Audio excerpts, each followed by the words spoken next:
اسدالدین اویسی جی. بہت شکریہ سر. ارے میں آپ کے ذریعے سے حکومت سے اس بات کا مطالبہ کرتا ہوں اچھا وشے اٹھایا کہ قومی عربی اور اردو کی جامعہ ملک کے مختلف ریاستوں میں قائم کیا جائے. محترم چیئرمین صاحب، عربی اور اردو محض ایک زبان نہیں ہے بلکہ یہ ہماری اس ملک ایک عظیم تہذیبی ورثہ بھی ہے، اور اقوام متحدہ کے 6 آفیشیل لینگویجز میں عربی کو مانا گیا، اور یہ ہمارے ایک سافٹ پاور کے لیے، ہماری ایک تہذیبی ڈپلومیسی میں ایک بہت بڑا رول ادا کرتا ہے عرب دنیا سے تعلقات کو فروغ دینے کے لیے. دوسری طرف چیئرمین صاحب، اردو ہمارے آج شیڈول میں 22 آفیشیل لینگویجز میں اس کو جگہ دی گئی ہے. یہ زبان اس ملک میں پیدا ہوئی ہے. اس زبان نے انگریزوں کی آزادی کے خلاف انقلاب زندہ باد کا نعرہ دیا، بلکہ پریم چند کی کتاب سوز وطن کو انگریزوں نے اس پر پابندی لگائی تھی، محض اس لیے کہ اس میں ملک کی حب الوطنی کا ذکر کیا گیا. سر، آپ جانتے ہیں کہ اس ملک میں اردو بولنے والوں کی تعداد کم ہو رہی ہے. اسی لیے حکومت سے اس بات کا مطالبہ کرتا ہوں کہ عربی اور اردو تعلیم کے فروغ کے لیے ملک کے مختلف ریاستوں میں اچھے انفراسٹرکچر کے ساتھ ایک جامعہ کو قائم کیا جائے.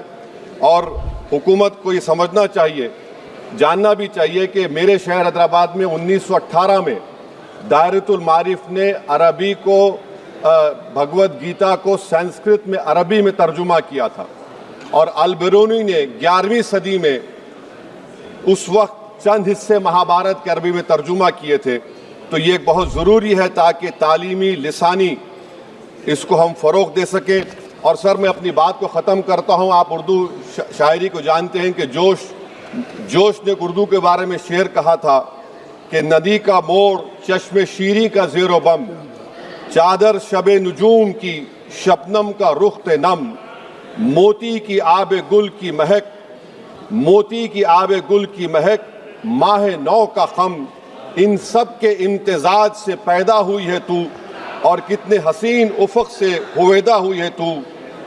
لمحہ ملا ہے کہ نمک خوار ہوں تیرا، لمحہ ملا ہے لہجہ ملا ہے کہ نمک خوار ہوں تیرا، اور صحبت زبان میں ہے کہ بیمار ہوں تیرا.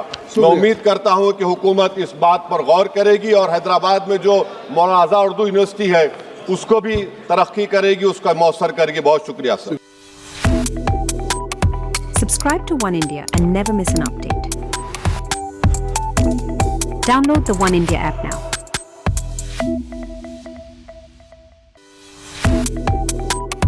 Subscribe to One India and never miss an update. Download the One India app now.